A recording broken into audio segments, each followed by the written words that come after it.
Hi, this is Esther with Stampin' Star Creations and the Global Stampin' Video Hop. This month's theme is to use your favourite punch. So today I'll be using the BOUGH punch along with some stamp sets. So first of all, coming in with Artistically inked, and I wanted this kind of impression of a floral background. So I'm coming in with Misty Moonlight, and this reminded me of that lovely kind of indigo tie-dye. So I'm then adding the scripty stamp from the Bee stamp set, which, what's the name of it? Queen Bee. So this is an online exclusive stamp now, and I'm stamping it in Boho blue, and then just going to come in with a matching die to cut that out in my mini cut and emboss machine. I love the way the magic happens when you run it through the machine. I'll just fast forward to this bit for you, and out it pops, just like magic. And there's that lovely big bee. And then using just a strip of basic white, I decided to stamp my leaves at an angle with the layering leaves stamp set, but in hindsight you'll see why this is not such a good idea. But I did manage to fit 6 images across my strip. Then coming in with the Boho blue again and using this as a filler with the filler stamp and doing second generation stamping, so you've got a lighter effect on some of the leaves.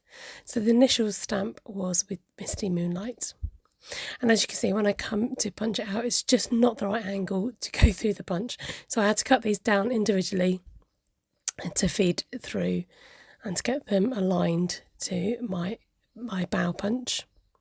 So the punch fits perfectly with this stamp set, which is great. And then you just pop it through, turn it over so you can see what you're doing.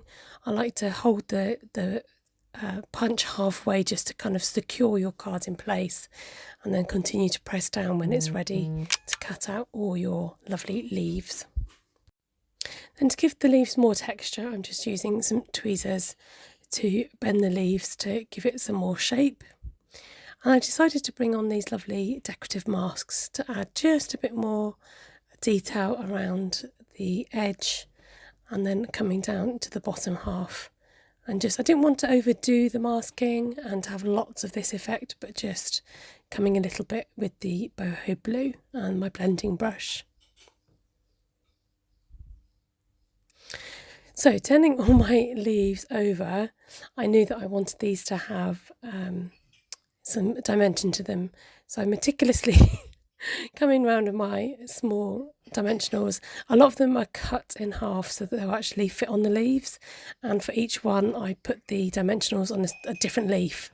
There wasn't a set pattern, so that when I came to stick them down they would be in various places and give off a more natural look with having them at different dimensions. So just using my bee as a placement to figure out where I can go with my leaves, how tall, how wide, whether the stem will show or not, and what looked best.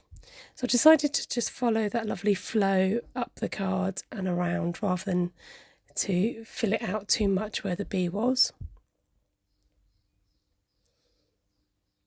Then the treatment I gave the bee was some dimensionals on the wings, the head and the body, and then just in the centre where I'm pressing is just glued down.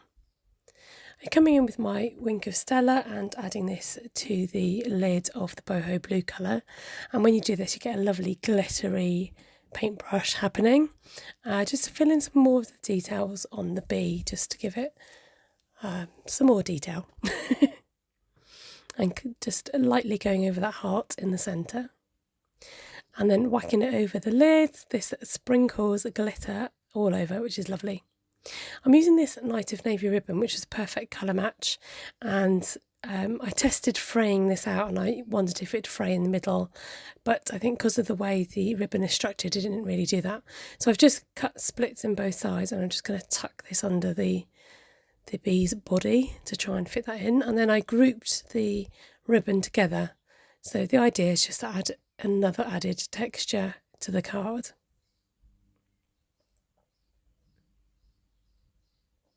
So I had this one leaf left, and I thought rather than leaving it out and finding its way to a scrap box, I'd add it to my card, because it would just get left otherwise.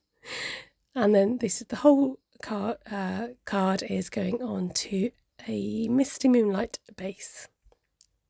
So here I'm adding in these lovely dots, and I tend to do a large one, a small one, and then the largest one opposite, and that's the in colour dots. They're lovely, perfect match with the new in colours, and I got these gorgeous ones, these sparkly gems. So I thought, oh, it'd be nice to have a bit of sparkle with those lovely silvery gems, just to add a few on there to add more sparkle. So I used the Queen Bee stamp set, the layering leaves, and Artistically inked, which was that first big stamp at the bottom. Then I used the BOUGH punch as my featured punch, and then Boho Blue and Misty Moonlight were the only colours that I used in today's card. Thank you so much for watching along. I hope you really enjoyed watching the process of how I put this card together. Please do check out the other lovely designers to see what they've done with this month's theme of using a punch. The links will be down below in my prescription. Take care, God bless, have a fantastic day, and hopefully I'll see you again at Stampin' Star Creations.